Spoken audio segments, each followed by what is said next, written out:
President Joe Biden has tried to turn our United States military into a dangerous left-wing social experiment.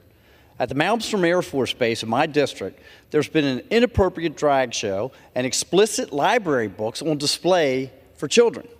The Department of Defense is paying for travel expenses and is offering up to 21 days of leave for soldiers and their dependents to get abortions.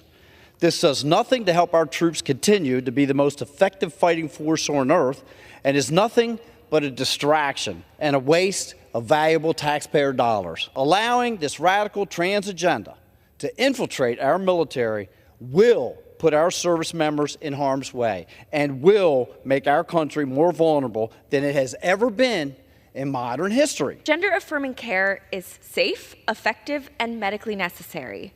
It's supported by every major medical association in the United States, representing more than 1.3 million U.S. doctors.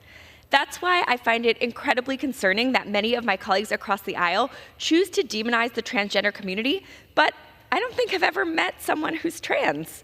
Many of them seek to restrict, deny, and disparage gender-affirming care, but have never met anyone who's actually received it. This amendment isn't only bigoted, it's short-sighted and would hurt our national security.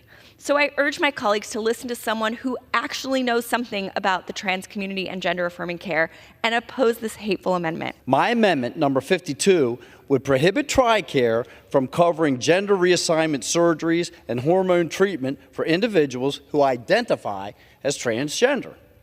The government has no business funding these procedures on the taxpayer's dime. And quite frankly, if you don't know if you're a man or a woman, you shouldn't have your hand on the button that launches missiles. The Department of Defense still spent millions of dollars on these surgeries, and they do nothing to help our service members. The follow-up medications and counseling are even more costly. The question that must be asked is whether having people who identify as trans in the military makes our military a more effective, lethal fighting force. The answer is a clear and resounding no. A report commissioned by General Mattis found that service members with claims of gender dysphoria are 8 times more likely to attempt suicide than other service members. It also found that these individuals are 9 times more likely to have negative mental health episodes than other service members. As former Lieutenant General Thomas Spohr aptly put it, if those with gender dysphoria are at a much higher risk of suicide, crippling anxiety, or other mental breakdowns than their peers, those serving next to them will be reluctant to rely on them. Permitting them to serve also violates the principle of not placing individuals at greater risk or injury in harm's way. Forgive me if I'm not convinced by their naive talking points when this is something I know about personally. Earlier this year, my trans brother Dylan received gender-affirming surgery after consultations with his doctor. He'll tell you that it was life-changing, and that's the case for so many in the trans community. And he'll tell you, contrary to my colleagues' remarks, he knows who he is. His body just doesn't match that.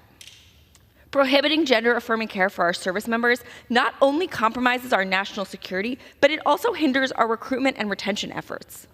Trans people are about twice as likely as all adults in the U.S. to serve in the armed forces. So why would we want to alienate this patriotic, selfless community from serving? And when service members get the medical care that they need, they can focus on their mission without distraction. But by denying service members this medically necessary care, this amendment will hurt our military readiness and likely lead to service members leaving the military. Our efforts to recruit would be severely weakened. Have you ever wondered why transgender individuals are more likely to have mental health issues or commit suicide or attempt to commit suicide? And it's not just our service members, it's also their dependents.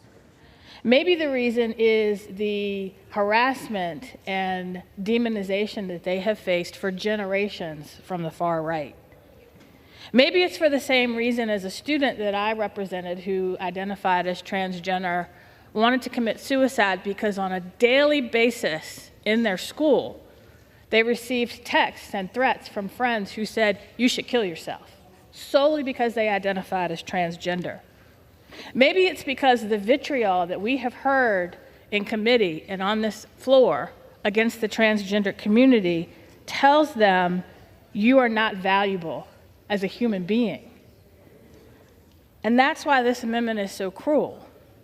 What this amendment does is say, in the same body from the same party that has made arguments about individual freedom and decried what they see as people trying to impose their views on other people, this is an amendment that says that they are going to impose their views on what transgender people should or should not do when making their own health care decisions. And in doing so, it is so broadly written, it leaves it up to I don't know who to decide what the purpose of the hormone treatment that someone who identifies as transgendered is, because not every transgendered woman gets surgery. A woman who identifies as a man may not get surgery and continue to have ovaries, and when she reaches menopause, may need hormonal therapy. And now some bureaucrat is going to have to sit and say, what's the purpose of this? Is this part of your effort now to be surgically or hormonally transitioned? This amendment is ridiculous and cruel and should be defeated. From Washington Reserves.